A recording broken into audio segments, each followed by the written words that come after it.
हाँ जी बेटे, अब जरा देखिएगा, हम स्टार्ट करने वाले क्वेश्चन नंबर 40।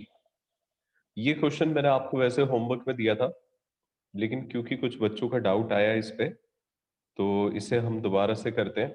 देखिएगा, Paliwal exports limited with a share capital of rupees 10 lakh divided into 20,000 shares of rupees 50 each, offer the shares to public as under। Paliwal exports limited company है जी, उसने 20,000 शेयर्स पब्लिक में ऑफर करे और 50 रुपए उसकी फेस वैल्यू है। 15 एप्लीकेशन पे मंगवाए जाएंगे, 15 अलॉटमेंट पे, और 10 पर शेयर पेबल होंगे फर्स्ट कॉल पे, 10 पर शेयर पेबल होंगे सेकंड कॉल पे। तो कुल मिला के 15 15 30 और 10 40 और 10 50 रुपए इस तरीके से मंगवाए गए। अब बता रहा है जी, शेयर होल्डर ए था जिसके पास 200 शेयर्स थे, has paid only the application money. मतलब ए ने हमें 200 शेयर पे सिर्फ एप्लीकेशन का पैसा दिया है, बाद में अलॉटमेंट फर्स्ट और सेकंड कॉल का पैसा नहीं दिया।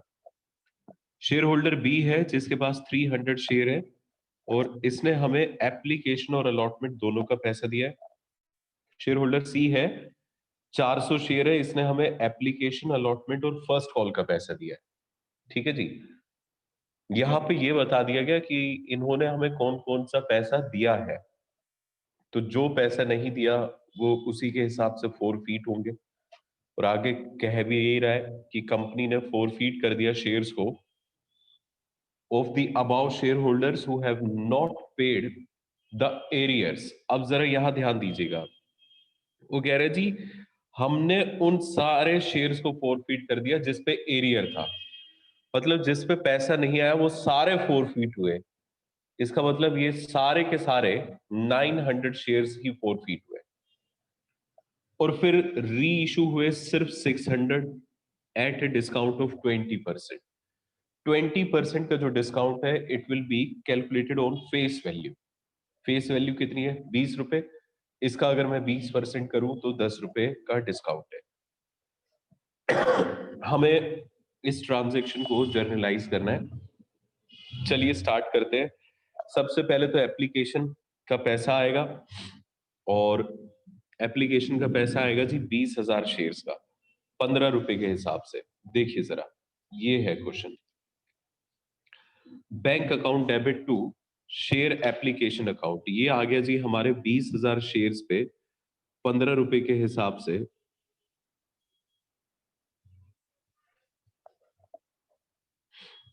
3 लाख रुपए। ठीक है। Share application to share capital, ये हमने ट्रांसफर कर दिया पैसा शेयर कैपिटल में। अब आ जाइए अलॉटमेंट। पहले अलॉटमेंट की चिट्ठी जाएगी, 10 रुपए हमारा अलॉटमेंट पे 15 रुपीज पेबल है अलॉटमेंट पे भी।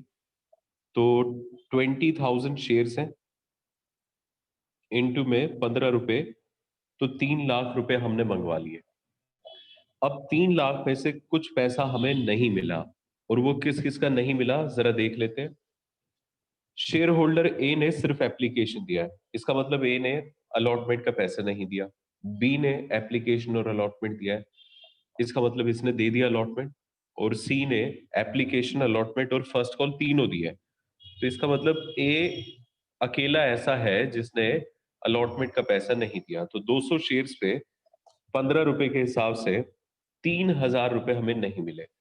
तो कितने मिल गए? 2,97,000 सब्ट्रैक्ट करने के बाद। अब आ जाइए फर्स्ट कॉल की चिट्ठी डालते हैं। तो share first call account debit to share capital, और इसमें हमारा अमाउंट आएगा जी 20,000 मल्टीप्लाई बाय 10, 2 लाख रुपए। ये 2 लाख रुपए हमने मंगवाए, और अब हमें फर्स्ट कॉल का भी पैसा कुछ नहीं मिला। एक तो ए ने तो दिया ही नहीं है। दूसरा, अगर आप ध्यान से देखें, बी ने सिर्फ एप्लीकेशन और अलॉटमेंट दिया है, तो इसका मतलब इसने भी फर्स्ट कॉल का पैसा नहीं दिया। हालांकि सी ने फर्स्ट कॉल का पैसा दे दिया है।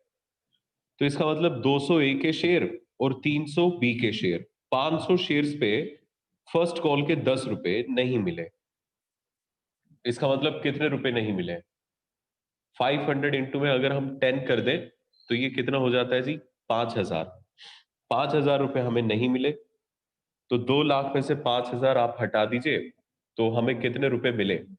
1,95,000 रुपीज हमें मिल गए। ये देख लीजिए, 2 लाख में से सब्ट्रैक्ट हो गए 5 lakhs, तो हमने यहाँ 1,95,000 दिखाया हुआ है। ओके, फिर उसके बाद होगा share second and final call account debit to share capital. चिट्ठी जाएगी अब कितने? 20,000 शेयर्स की जाएगी जी, और वो भी 10 रुपए के हिसाब से। तो ये कितना हो जाएगा? 2 लाख। ये हो गया जी 2 लाख। अब 2 लाख में से हमें कितना पैसा नहीं मिला है?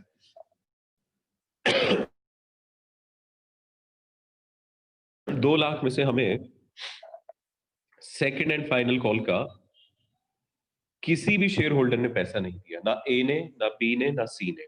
देख लीजिए, सेकंड एंड फाइनल कॉल ना 200 शेयर पे आई है, ना 300 पे, ना 400 पे। इसका मतलब 900 शेयर्स पे हमें पैसा नहीं मिला।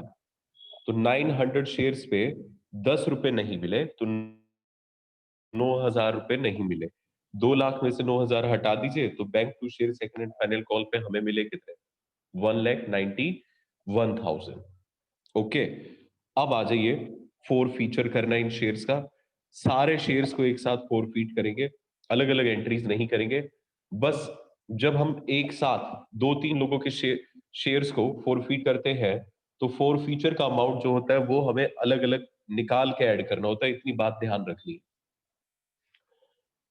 सबसे पहले शेयर कैपिटल अकाउंट डेबिट करिए, और देखिए डिफॉल्ट अलॉटमेंट पे भी कुछ शेयर का है, फर्स्ट कॉल पे भी है, सेकंड कॉल पे भी है, तो तीनों को क्रेडिट कर दीजिए। जो पैसा आ गया वो शेयर फोर फीचर में। शेयर कैपिटल अकाउंट डेबिट होगा कितने से? 900 पे जितना पैसा हमने कॉल कर लिया, हमने पूरे 50 रुपए मंगा लिए थे, 45,000 आ गया। अलॉटमेंट पे पैसा सिर्फ और सिर्फ ए ने 200 शेयर्स का नहीं दिया था, तो 200 इंटू में 15 कर दीजिए। तो इसका मतलब 3,000 रुपए हमें नहीं मिले थे, किसके? अलॉटमेंट के। फिर उसके बाद फर्स्ट कॉल का पैसा ए और बी दो लोगों ने नहीं दिया। ए के 200 शेयर और बी के 300, यानी कि 500 शेयर पे 10 रुपए के हिसाब से हमें फर्स्ट कॉल के 5,000 रुपए नहीं मिले। अब आ जाइए सेकंड कॉल पे। सेकंड कॉल की अगर हम बात करें तो सेकंड कॉल पे हमें 900 शेयर्स का पैसा नहीं आया, तो 900 इंटू में 10 करेंगे, सेकंड एंड फाइनल कॉल पे 9,000 रुपए हमें नहीं मिले। ये तो हमने दिखा दिया अनपेड कॉल से, ठीक है। इतने रुपए हमें अनपेड कॉल्स के नहीं मिले। अब हमें जो पैसे मिल गए, तो अब इंडिविजुअली देखिएगा, ए ने हमें सिर्फ और सिर्फ एप्लीकेशन दिया, तो यानी कि ए ने एप्लीकेशन के सिर्फ 15 रुपए दिए, तो 200 इंटू में 15 कर दीजिए, 3,000। बी ने हमें एप्लीकेशन और अलॉटमेंट दिया, यानी कि एप्लीकेशन के 15 और अलॉटमेंट के भी 15, 30 रुपए दिए, तो 300 इंटू में 30 कर दीजिए, 9,000। और सी ने 400 शेयर पे एप्लीकेशन, अलॉटमेंट और फर्स्ट कॉल तीनों दे दिए, फाइनल कॉल के 10 रुपए नहीं दिए, यानी कि 40 रुपए दे दिए। तो 400 इंटू में 40, 16,000। 16 और 9 25 और 3 28,000 रुपए हमें टोटल मिले। ये शेयर फोर फीचर में आ जाएगा। अब देखने वाली बात यह है कि ये जो शेयर फोर फीचर में है 28,000, ये अलग अलग शेयर होल्डर का पैसा है, और इन्होंने अलग अलग पर शेयर पैसा हमें दिया है। इस बात को ध्यान रखिएगा। अब आगे बढ़ते हैं। इसमें से 600 शेयर्स को हमने री इशू किया है, 600 शेयर्स को हमने री इशू करा है। 10 रुपए का डिस्काउंट हुआ है, क्योंकि 20% है, 50 रुपए का डिस्काउंट, तो वो 10 रुपए बनेगा। एंट्री बनेगी जी bank account debit, share forfeiture account debit to share capital. अच्छा, अब कितने पैसे आ गए? 600 इंटू में 40 तो आ गए 24,000। 600 इंटू में 10, 6,000 का डिस्काउंट, 600 इंटू में 50, शेयर कैपिटल में 30,000। अब क्योंकि हमने शेयर्स को री इशू किया है, तो share forfeiture to capital reserve की एंट्री होगी। लेकिन बेटे, फोर फीचर हुआ है 900 शेयर्स का, देख लीजिए, और री इशू हुए हैं 600 शेयर्स।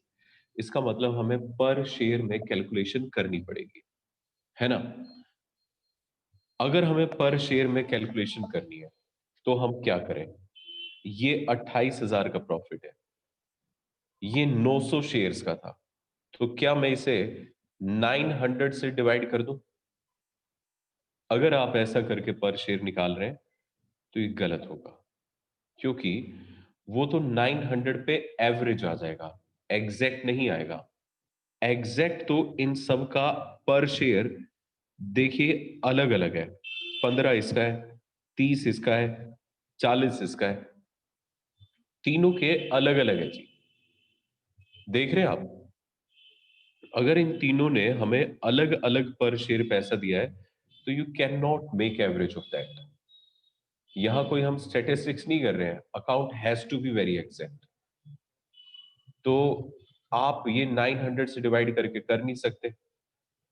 अच्छा, अब अगर मैं मान लीजिए ये मानूं कि 600 शेयर्स है, वो री इशू हुए, तो बताइए इसमें से किसके शेयर कितने थे? अगर तो क्वेश्चन मुझे ये कह देता कि देखिए इन दोनों के पूरे हो गए, ए और बी के, और बाकी बचे हुए सी के थे, तो मैं क्या करता? ये 200 और 300 इनके ले लेता और 100 इसके ले लेता, और फिर उस हिसाब से मैं पता लगा लेता कि हमें कितना प्रॉफिट ट्रांसफर करना चाहिए। क्योंकि इस क्वेश्चन में ये बात नहीं बताई गई कि अलग अलग शेयर होल्डर के जो फॉरफीट हुआ उनमें से किसके शेयर्स री इशू हुए हैं, तो मैं कैपिटल रिजर्व की कैलकुलेशन नहीं कर सकता। मैं कोई एवरेज बेसिस पे काम नहीं करूंगा। हम अकाउंटेंट है, स्टैटिस्टिशियन नहीं है। हमें एग्जैक्ट फिगर देना होता है। समझ रहे हैं इस बात को?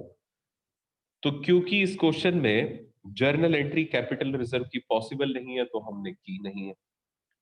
और ऐसा पॉसिबल तब नहीं होता जब एक से ज्यादा लोगों का शेयर फॉरफीट हो और री इशू करते वक्त ये ना बताया जाए कि किस शेयर होल्डर के इसमें इंक्लूडेड है और कितने शेयर्स हैं।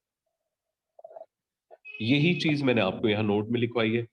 It is not possible to pass journal entry for capital reserve in this question because it is not clear that whose share have been reissued. इन शेयर होल्डर में से किसके शेयर्स को रीइश्यू किया गया है, ये बात क्लियर नहीं है क्वेश्चन में। आई होप कि आपको ये क्वेश्चन नंबर 40 समझ में आ गया होगा। देखिए जरा यहाँ क्वेश्चन में भी हिंट में बताया हुआ है कि balance of share forfeiture account will not be transfer to capital reserve, but उसके पीछे रीजन क्या है वो मैंने आपको ये नोट के थ्रू लिखवा दिया है। हाँ जी बेटे बताइए जरा, क्या समझ में आ गया आप सबको? बोलिए। यस। ओके, तो देखिए अब ऐसा करते हैं। 39 क्वेश्चन मैंने होमवर्क में दे दिया, वैसे यहां मैंने कराया हुआ है, और 39 का थर्ड पार्ट नहीं कराया हुआ है। 3 पार्ट है उसमें, 2 पार्ट मैंने कराया हुआ है। मैं आपको ये करा दूं, चलिए आप इसे ऐसा करिए कि कर ही लीजिए, क्योंकि प्रैक्टिस भी जरूरी है। आपसे हो जाएगा, ना हो पाए तो सॉल्यूशन तो है ही आपके पास, यहां से चेक करिएगा। अब नेक्स्ट टॉपिक है हमारे पास, forfeiture of shares issued at premium. ये बिल्कुल ऐसा ही टॉपिक है जैसा हमने अभी किया, लेकिन आप घबराइए मत, इसे मैं अभी नहीं करा रहा हूं, क्योंकि इतना भी फास्ट मुझे नहीं जाना है कि बच्चा समझना छोड़ दे। स्टिल अब जैसे कि बच्चा बता रहा है कि इसका भी पुराना कुछ पेंडिंग है, तो I am giving you time, आप इसे कंप्लीट कर लीजिए, because once we are done with this topic तो हम डायरेक्टली लास्ट टॉपिक पे आ जाएंगे। और मैं होप ये कर रहा हूँ कि संडे तक तो ये वाला चैप्टर खत्म हो ही जाएगा। ठीक है? सर दिवाली वगैरह की छुट्टी नहीं है, मतलब दिवाली की बीच में? छुट्टी होगी तो आई थिंक सिर्फ सैटरडे को होगी, धनतेरस वगैरह की?